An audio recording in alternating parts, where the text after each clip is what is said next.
Our beloved Baba has said, Hafez, the God-realized Persian poet, says in one of his couplets, the status of love is so sublime that it can never be reached by mind.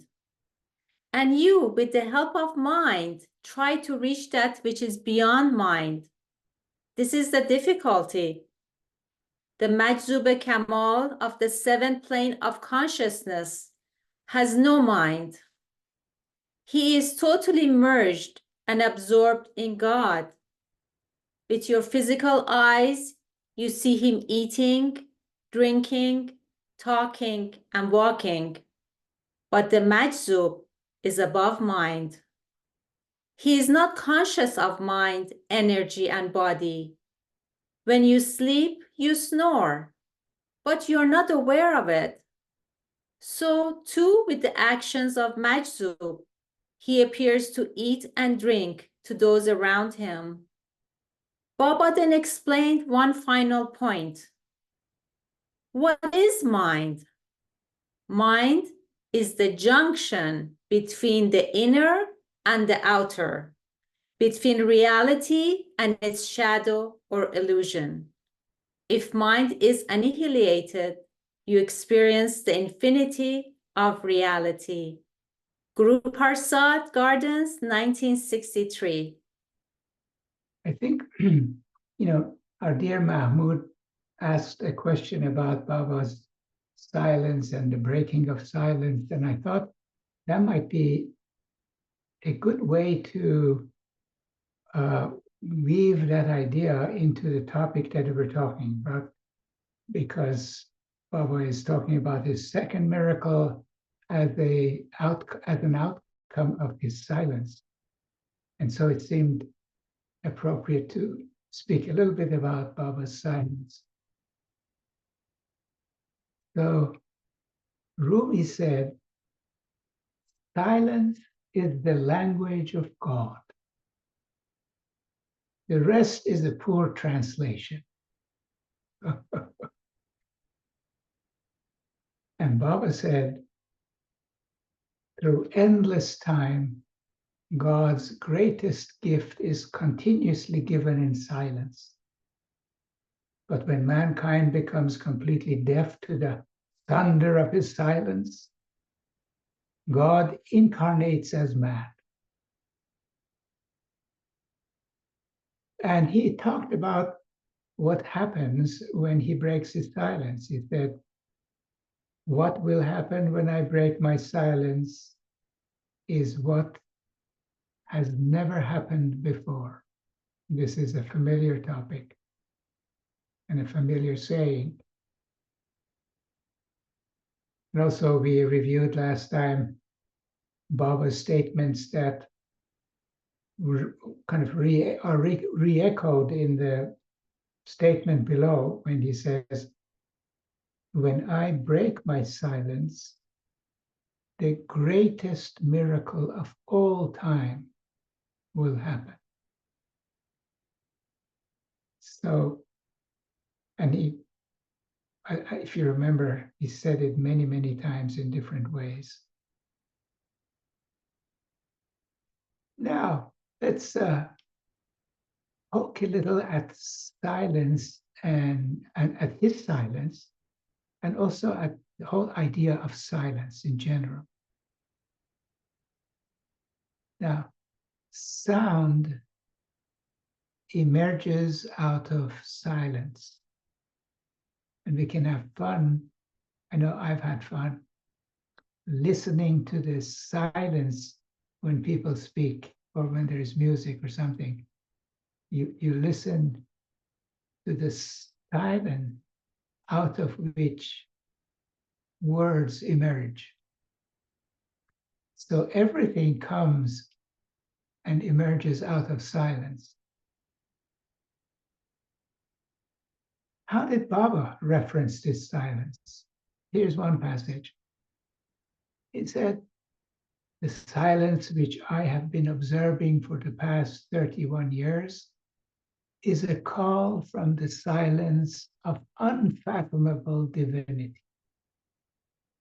invite that divinity into your hearts so that you may become permanently established in the immortality of universal life, which is vastly different from the persistence of limited individual life. And so here's an invitation to that world. So silence is the source of all potentiality. Everything emerges out of silence. Silence is that place where there are no opposites, yet it is pristine. It has no diversity in it. It is the oneness. It is the oneness of divinity, the one without a second. Everything is integrated into a single unity.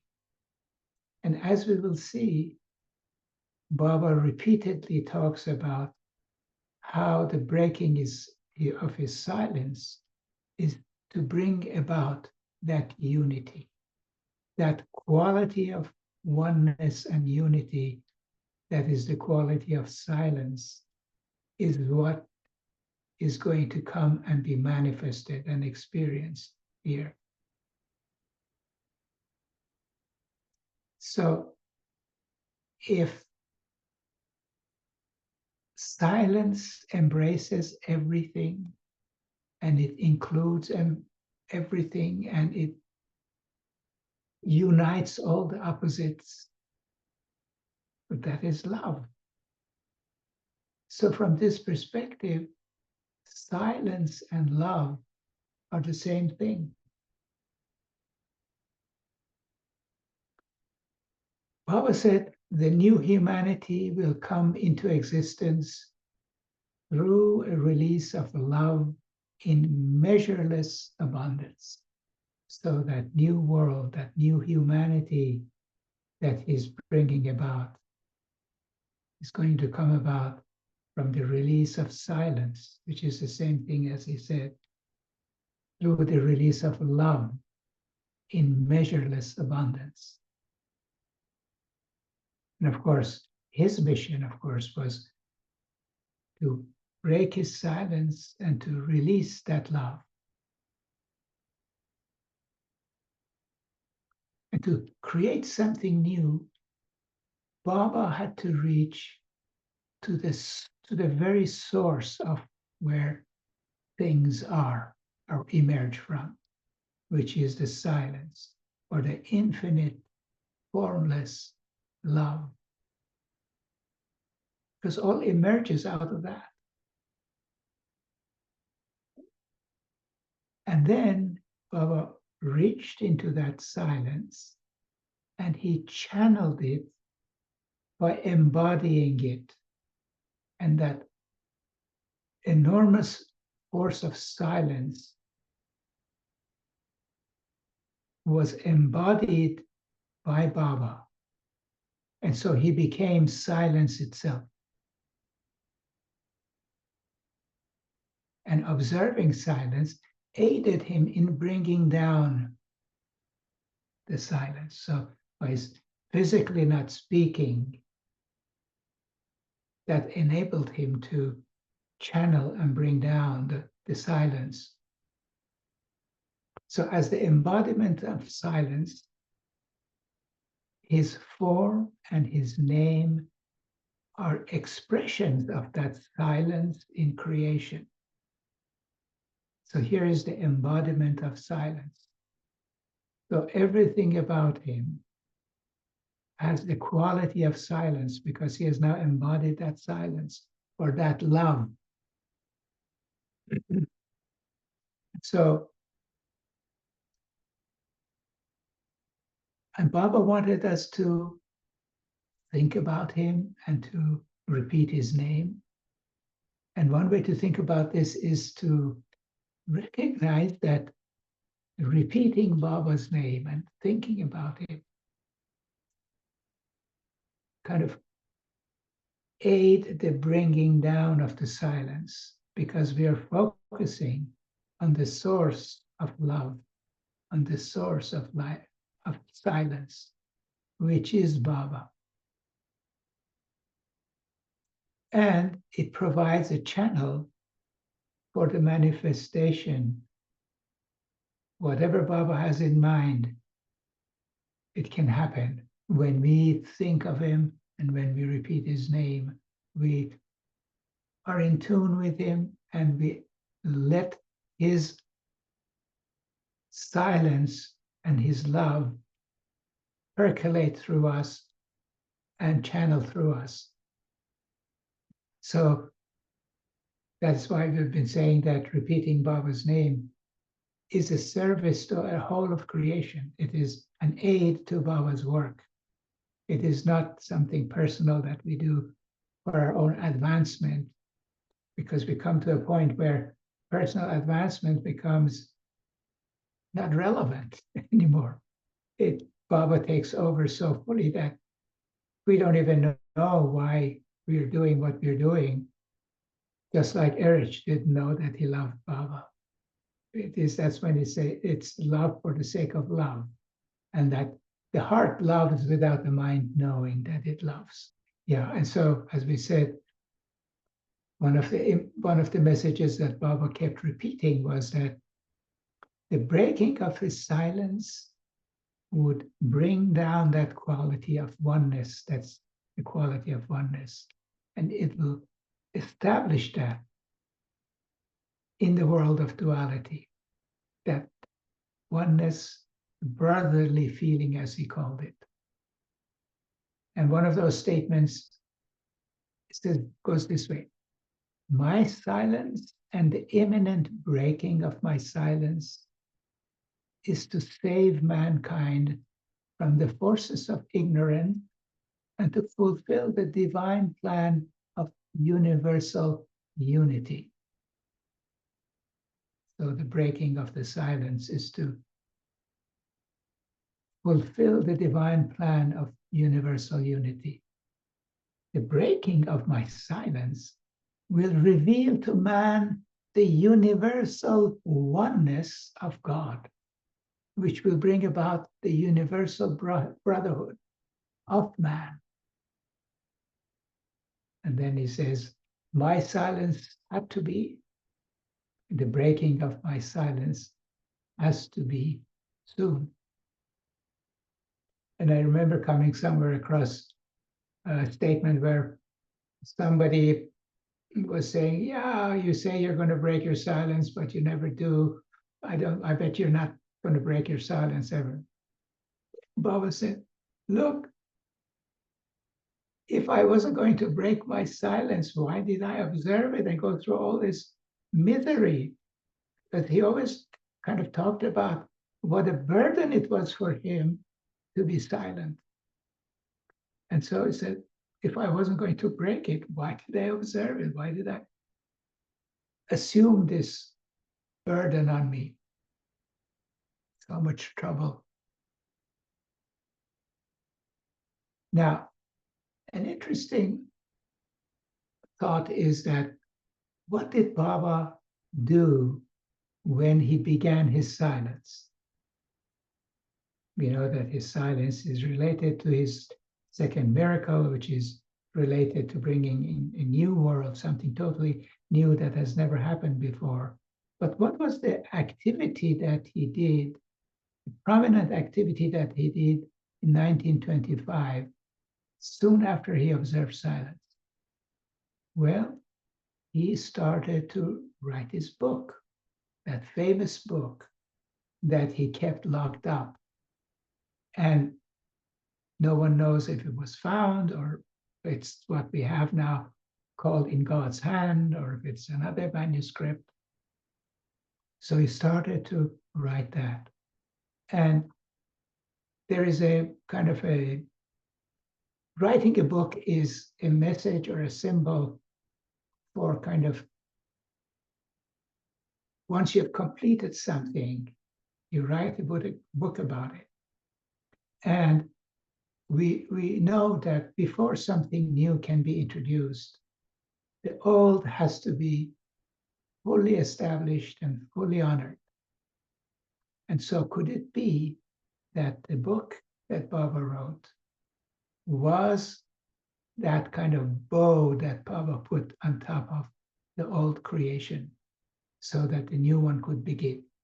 And of course, later on, Baba said that he had given 10% of that book to Bao when he wrote The Nothing and the Everything. And he said that the 90% of it was in God Speaks.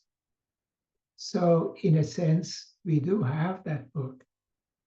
But regardless of whether the external surroundings of that physical book, whether it was lost or not, the internal work that Baba did with it is done. And so that much was done. And that work was to bring something totally new that had never happened before. So he initiated that in 1925 by writing that book when he began his silence. And Baba said, ages and ages back, one great miracle I performed, and that is this miracle of the whole creation that has come out of me. I will perform one more miracle when I speak. And so his silence and his book seem related. Now, the breaking of Baba's silence and releasing immeasurable love happened with Baba at every possible level, not only at divine levels, that release of love, that release of silence, but also at the mundane, everyday level. People who would come in contact with Baba. And if one, studies Baba's correspondence and the care he took with each and every one of his lovers, it's unimaginable how tenderly, how lovingly he cared about every single one. Here's one example. And this is during 1956. Sahaba, it was a darshan program that Baba gave in Pune, India. And I think we have a wonderful film of it where Baba is sitting on the dais and giving darshan. So on one of these days of the darshan days, this is what is written in Lord Meher. One morning, Baba was feeling particularly weak, and he asked Bao, will I be able to go there to the dais this morning? What will my lovers think if I don't go? He tried to stand up, but his legs shook so badly that Bao had to ask him to lie down. So he's feeling terrible. He can't even stand, but he tries to stand up, and then his legs give up. Baba massaged his legs for some time. After 5 minutes, Baba just said, let me try again, and stood up. The same thing happened. Baba's leg shook uncontrollably, and he had to lie back down. But in spite of this, we see him in the movie sitting radiantly with a big smile, and nobody could guess or imagine what shape Baba was in just moments before. This just gives a glimpse of the love that he brought down at every level, even at that human level. And during that meeting, he made this statement: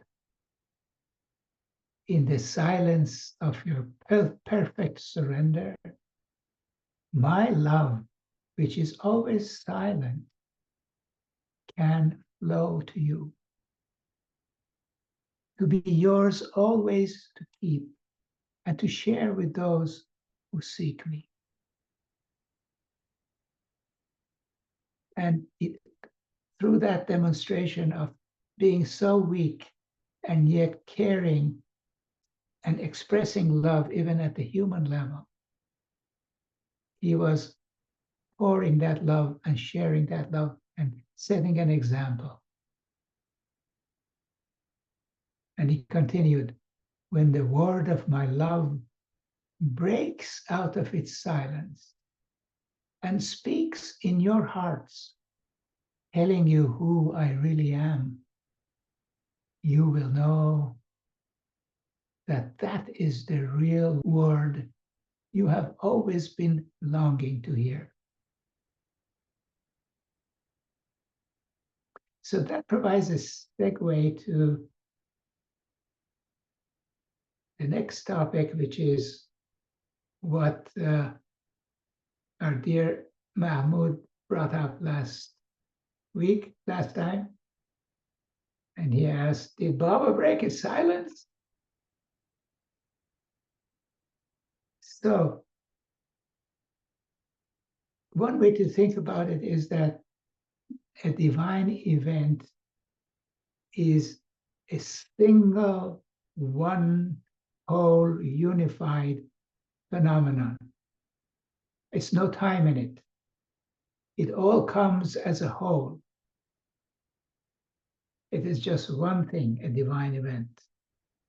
But when it enters the world of form and time, it assumes sequence and it assumes time. It spreads out over time. But initially, it is all one thing.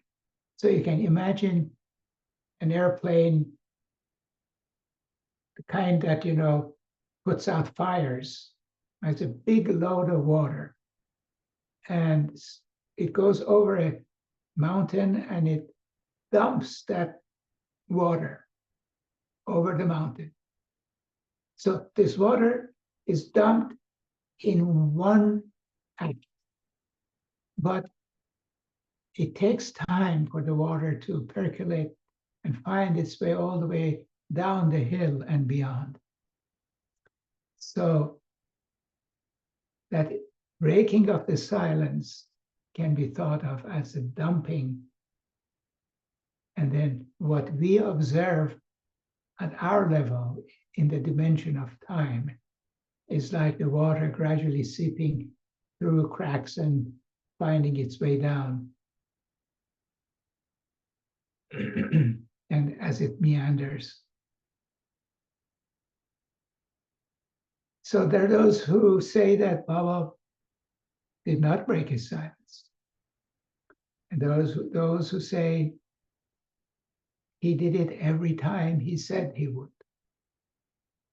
And also that he did it many times in between. And yet there are others who put a date on it and they say, okay, he broke it on such a date or will break it on such a date. And I think Alava was a wonderful example of kind of keeping us on our toes about it's going to happen 2 years from now on a certain date, and he would send out these wonderful, sweet messages to all of us, which for me was a kind of a way to connect with him and to connect to Baba's love at Mehersad. But from the perspective of that one event kind of being one thing and then taking its time to seep down below, we can see that all of these perspectives make sense. Now, Erich, in that there's a book called The Ancient One that I think it might have been redone under a different title, like It So Happened, I think it was called, the latest title for it. He says the following image, talks about the following image that Baba gave. And here's the quote: "I am beyond time, but when the five perfect masters bring me down, I appear to be limited by time. And the time differs on different levels of consciousness. My work to guide one and all to take a leap into timelessness unceasingly continues on all planes. My time, which includes all other types of time, is different." So it depends if you want to talk about Baba's time or any other those types of time. He continues, "For example, when I started observing silence, I said that I will break it soon. More than 3 decades have passed, but the silence still continues. And yet, what I said about the time factor is the truth." The following story will give you some idea. I think many of you are familiar with this one. A brave warrior was fighting for a noble cause against a group of cruel soldiers. He cheerfully withstood the attacks with the light of compassion in his eyes, even for those who fired at him. In the end, as he was falling to the ground for his final rest, he noticed some ants moving about. Even while experiencing excruciating pain, he had a kind thought for the ants. So he swayed his body a bit to the other side and saved the lives of the ants. The delay in time that ensued in the fall of the body to the ground, which resulted from that compassionate feeling, may appear too trivial a time interval to you, but it may be likened to the interval between the observing and the breaking of my silence. So the observing and the breaking of silence are one event, but then it can appear to be stretched out. The purpose is to save truth-loving humanity from being crushed. And Bauji wrote, "Meher Baba has been breaking his apparent silence gradually since he dropped the body. And as a result of this, different people from all over the world are coming into his contact. This signifies that the different sounds of those beings are being harmonized in him.